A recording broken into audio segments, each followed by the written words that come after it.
बहुत पुरानी बात है। एक आश्रम था जहाँ पर बहुत सारे बच्चे दूर दूर से शिक्षा ग्रहण करने आए थे। उन्हीं में दो था, मोहन और कमल।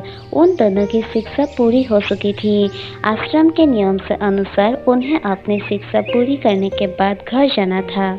लेकिन जब मोहन और कमल घर जाने लगी तो उन्हें गुरुजी अपने पास बुलाया और कहा, बच्चों, आज तुम अपनी शिक्षा पूर्ण करके अपने अपने घर जा रहे हो, लेकिन तुम्हें अपने घर जाने से पहले एक और परीक्षा देनी होगी।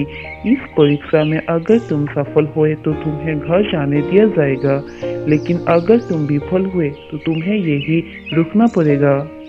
तभी मोहन गुरुजी से पूछता है, गुरुजी, आप किस परीक्षा के बारे में बात कर रहे हैं? हमें तो अपनी शिक्षा पूरी कर लिया है और आज तक हमें घर भी जाना है। फिर आप कौन सी परीक्षा देनी है? गुरुजी ने मुस्कुराते हुए कहा, तुम दोनों मेरे सिर्फ एक छोटा सा काम करोगी। अगर तुम दोनों इसमें सफल हुए तो तुम्हें अपने घर जा सकते हो। गुरुजी, क्या काम है? आप बताइए, हम अवश्य परीक्षा देंगे। बच्चों, तुम दोनों को मैं कबूतर देती हूँ और तुम्हें इसे मारना है। तुम इन्हें ऐसी जगह मारना जहाँ पर कोई तुम्हें देख ना रहे हो।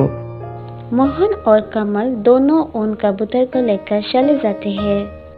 मोहन अपने कबूतर को लेकर एक सुनसान गुफा में जाता है और वहां जाकर देखता है, अरे यहाँ इस गुफा में तो कोई नहीं है। मैं अगर इसे मार भी दूं तो किसी को क्या पता चलेगा? ये कहकर वो उस गुफा में कबूतर का गर्दन मार देते हैं और फौरन गुरुजी के पास जाता है और कहता है, गुरुजी, मैंने उस कबूतर को मार दिया है। अब तो मैं घर जा सकता हूँ ना? मैं इस परीक्षा में सफल हो गया हूँ। गुरुजी उस मरे हुए कबूतर को हाथ में लेकर थोड़ी परेशान हो जाते हैं और मोहन को कहता है, देखो मोहन, मैंने तुम्हें और कमल दोनों को ये काम दिया था, लेकिन मुझे लगता है तुम अभी भी इस परीक्षा की परिणाम के लिए कमल के आने का इंतजार करो। मैंने तभी अपना फैसला सुना पाऊंगा। शाम हो गए थे, अंधेरा भी आ गया था, लेकिन कमल अभी तक नहीं आया और गुरुजी को उसकी चिंता होने लगी थी। तभी उससे दूर से कमल आता हुआ दिखाई देता है।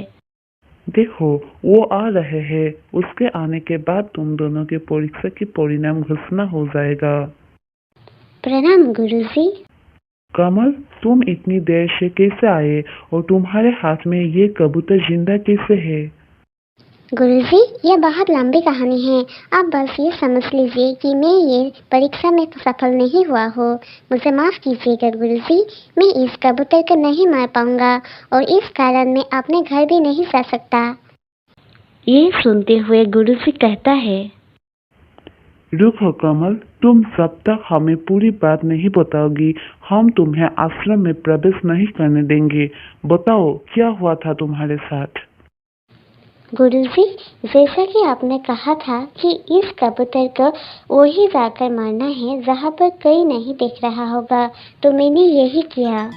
मैंने इसे मारने के लिए जंगल में ले गया, लेकिन वहाँ पर मौजूद सारे जानवर मुझे देख रहे थे। फिर मैंने इसे जंगल के अंदर ले गया।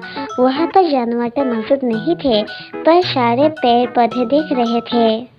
इसके बाद मैं इसे समुंदर ले गया तो वहाँ पर सारे मछलियाँ और समुद्र दिख रहे थे। जब मैं इन्हें मारने के लिए पहाड़ पर ले गया, वहाँ पर सूर्य दिख रहे था। इसके बाद मैं एक गुफा में अंदर ले गया, वहाँ पर इसे अंधेरा देख रहा था और इससे सबसे बड़ी बात, मैं इन्हें मारते हुए खुद देख रहा था।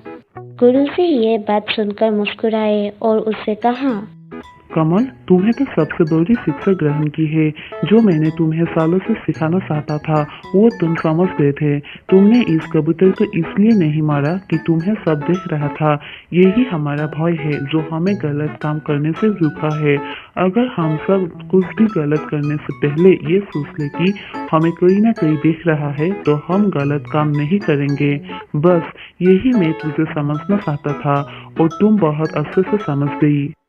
उसके बाद गुरुजी ने अपने शक्तियों से उस कबूतर को पुनर्जीवित कर दिया।